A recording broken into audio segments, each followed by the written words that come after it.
रघुपति नर लीला।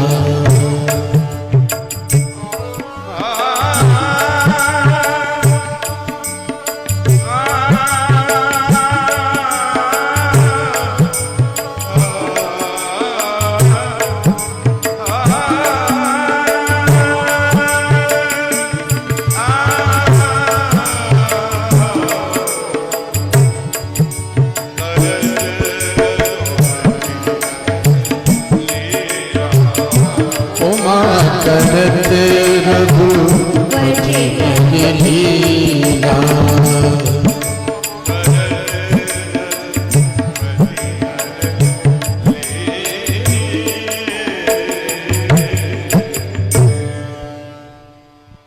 नर लीला कर रहे, इसलिए सब भ्रमित हो जाते हैं। भगवान नहीं। अच्छा विचार देखिए, एक आपने बात सुनी होगी, बहुत से लोग कहते हैं जो भ्रमित हो गए, कहते हैं ये राम जो है वो अनादि वाले नहीं है।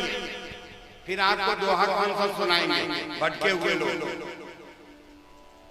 ध्यान दीजिएगा, एक राम दशरथ का बेटा, एक राम घट घट में लेटा, एक राम का जगत पसारा, एक राम जो सबसे न्यारा। ये आपको ज्ञान बताएंगे भ्रमित हुए लोग। अब देखो उनकी बुद्धि कैसे मारी गई है।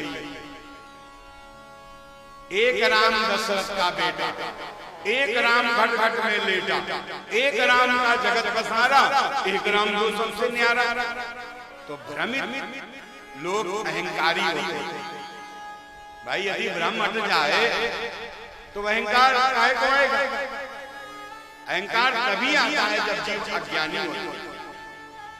तो वो अज्ञानी आदमी क्या करता है? वो छोटे को नहीं मानता, वो बड़ा ढूंढता है, बड़ा कौन है, तब हाथ मिलाएगा। ये अहंकारी आदमी का स्वभाव। तो यहाँ पर ध्यान देना, जो अज्ञानी और अहंकारी है वो ढूंढता है चार में बड़ा कौन है। ओ एक राम जो सबसे न्यारा, वो बड़ा वाला, अच्छा वही हमारा। क्योंकि अज्ञानी का स्वभाव होता है वो छोटों के पास नहीं रुकता, तो बड़ा ढूंढता है। इसलिए वो कहता है कि ये राम। अब जरा विचार करो, जिसने ये दोहा लिखा है क्या उसको गिनती नहीं आती थी? यदि चार राम होते तो वो कैसे कहता? देखो, एक राम दशरथ का बेटा, दूजा राम घट घट में लेटा, तीजे राम का जगत पसारा,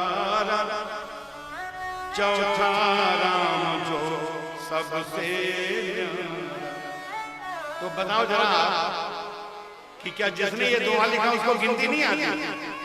चार राम होते तो इस तरह का एक राम दशरथ का बेटा, दूजा राम घट घट में लेटा, तीजे राम का जगत पसारा, चौथा राम जो सबसे न्यारा। लेकिन उसने ये नहीं कहा साधो भाई शब्द को चीनो, साधो भाई शब्द को चीनो।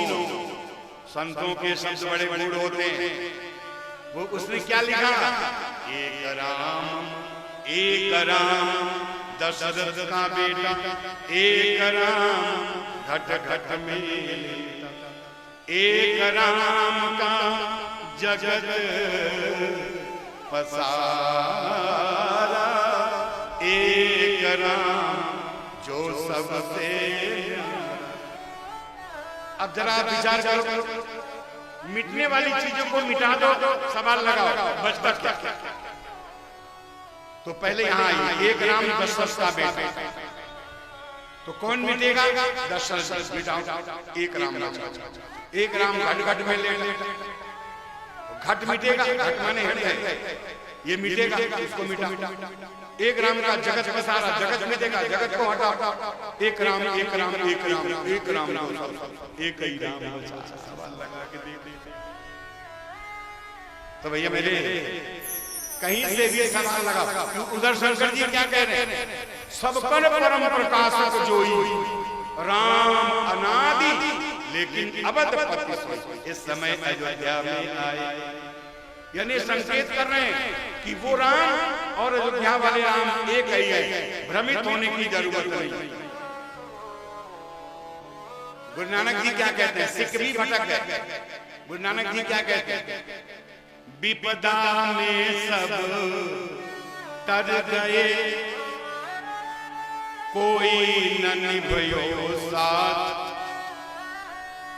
कहे नानक इस विपत्ति में एक रघुनाथ।